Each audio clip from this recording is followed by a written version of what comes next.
அட்டகாசமான அரசியல்வாதியாக அதிரடி பயிற்சி பட்டறை பியூர் பாலிடிக்ஸ். அடுத்த வகுப்புகள் விரைவில் ஆரம்பம். தொடர்புக்கு 7388242442. ஆதாரங்களோடு முறைகேடுகள் குறித்து புகார் அளித்தால் நடவடிக்கை எடுக்கப்படும் என இந்து அறநிலையத்துறை அமைச்சர் ரமேஷ் உறுதியளித்துள்ளார்.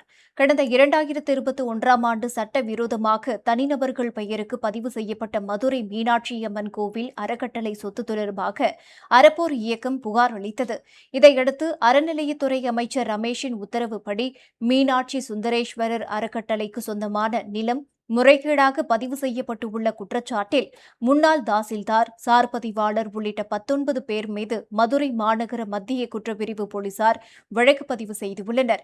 இந்நிலையில் கோவில் நிலம் முறைகேடுகள் குறித்து பேசிய ரமேஷ், மதுரை மீனாட்சியம்மன் கோவிலின் 60 கோடி ரூபாய் மதிப்பிலான நிலம் முறைகேடாக தனிநபர்களால் பதிவு செய்யப்பட்டதாகவும் 2023ஆம் ஆண்டு அறப்போர் இயக்கம் கொடுத்த புகாரின் மீது எந்த நடவடிக்கையும் எடுக்காமல் இருப்பதை கவனத்தில் கொண்டு வந்த அறப்போர் இயக்கத்தினருக்கு நன்றி என்றும், ஆதாரங்களோடு இதுபோன்ற முறைகேடுகள் குறித்த புகார்கள் அளித்தால் அதன் மீது தீவிர நடவடிக்கை எடுக்கப்படும் என்றும் ரமேஷ் கூறியுள்ளார்.